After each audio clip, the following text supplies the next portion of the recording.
Greetings, welcome back to Pink Oddbird. Today I'm here to share my favorite junk journal supplies with you, so let's take a look.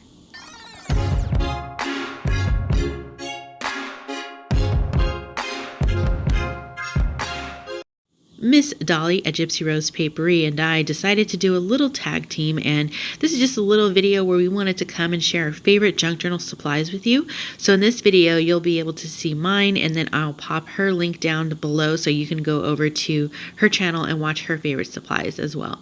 So up first for me, I'm going into my favorite cutters. Up first is the Mondo Rondo. This is the big precision cutter by Fiskars, and as you can see it cuts paper as well as light chipboard super easily. It's very straight. I love this trimmer, and you never have to replace the blade on this, which was one of the big selling points for me. So this is my go-to trimmer for everything, and it also folds up for easy storage. Up next, if you don't have that trimmer or if it's not in your budget, I found this guillotine cutter at my local thrift store, and as you can see here, it was only $4, so that was like the deal of the day for sure. But this guillotine cutter cuts paper like butter, so as you can see, I just cut one single layer of cardstock, but I wanted to fold it up to show you that if I fold it in half twice, it gives quite a few layers, but it's still gonna cut this thing like butter. So as you can see, right here, super good view, very thin slice, about 1/4 of an inch off there, very easy. So if you spot these at your local thrift stores, definitely pick one up. So to be clear, you don't have to go out and spend a bunch of money on a trimmer. This one was my first trimmer given to me by my husband. It is a lightweight trimmer. The only downside to me for this was I had to replace the blades so frequently. There isn't even a blade in it anymore. But other than that, it's a great trimmer, lightweight, and very compact for easy storage. Obviously, scissors are an integral part of our crafty life. So these are just my all-around scissors. I haven't gotten a pair of really good fabric scissors yet, so I use these scissors for like paper, fabric, things like that, and they work fine for the time being. Up next, I have my little Tim Holtz scissors, and I call these like more of my industrial scissors. I like to cut heavy-duty things with these scissors.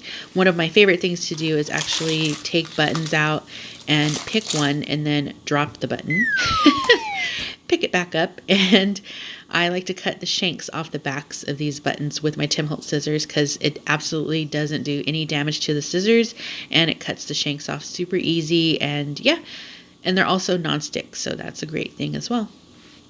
And then the last pair is a little pair of fussy cutting scissors, and these are great for when you want to do some of that really fine, intricate detailing when you're trying to cut out like a specific image, just like you see here.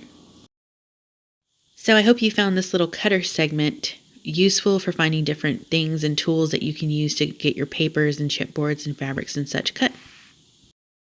Just like every dog has its day, every glue has its purpose. So let's take a look at some of my favorite adhesives here.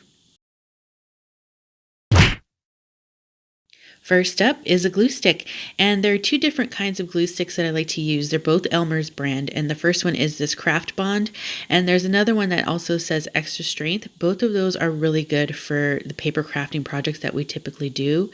Of course, Irene's, I like to use this one as my paper glue and a few other things, but I love it because it stands up and it keeps the glue coming down towards the bottom of the bottle. Fabri-Tac, we all know, our favorite fabric glue, and it's really quick drying, and you can also use it for several other things. And then last but not least, collage glues are good for when you're wanting to do some collaging and other mixed media projects. Looking to spice your pages up a bit? Washi and stamps, great way to add page enhancers. To me, adding different stamps to pages in your journal helps set the tone for the theme. So not only these like background types of stamps work, but also we have theme stamps, right? We have like butterflies or flowers, and adding these stamps throughout your book help set the tone for the theme of the book that you're working in. I like to use that jumbo ink pad there. Also, washi is great because, as you can see here, it can also be themed. We've got Thanksgiving, Christmas, Valentine's Day, St. Patrick's Day, and then you also have just your basic, very pretty washi. All are great to add to your pages for enhancers. Of course, we have to have interesting papers, right? Never underestimate the value of a very nicely folded book page in your journal.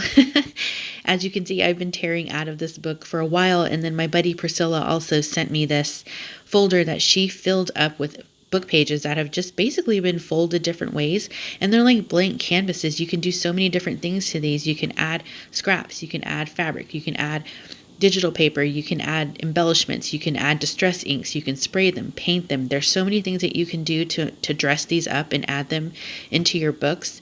And just book pages, it's so simple, it's so economical, and I feel like this is something that everyone can do, and I think we kind of might all do it, but definitely one of my favorite things to add. Of course, my life would not be complete without music paper. Old vintage music paper is super fun, and as you can see on this example here, not only do I have music notes, but there's also some images, and then best of all, there's also writing on these pages, and that just adds such a great element of character to your books. One of my favorite things to add as far as interesting papers go is real vintage ephemera, and as you can see here, I've got a stack of just super old papers. You can take a few different approaches with these. You can either copy them and use the copies in your books for like collaging, things like that, or you can use the originals and just collage them down, use them in different ways. And another pile that I have here is just old vintage receipts and bank checks, things like that. All of these things are super interesting papers that you can add into your books. Aside from paper, and last but definitely not least, one of my most favorite elements to add into my books is fabrics, laces, trims, textiles, you name it, I love it. A bag o' goodies from Miss CraftyIrena. Irene sent me this beautiful bag of different rosette trims. I love this so much because there's so much you can do. There's such a variety of colors. You can even spray these with your tattered angels and turn them into other colors. There's so many things you can do with these. Next, the other thing that I love to use is fabric. There's so many things that you can do with fabrics.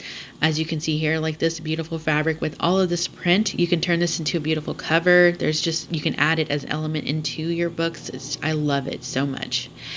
And vintage trims are also one of my most favorite things to use because the fabrics of these are so delicate and dainty, and then not only that, you get like the double whammy of beautiful embossed fabric designs, and so these just add so much character into your books. And last but not least, I love these bedazzled pieces. They're so beautiful, fun. You can use them as a whole, or you can even cut up little bits and use them in different places in different ways. All right, friends, I hope you've enjoyed this share. Don't forget to check out Dolly as well.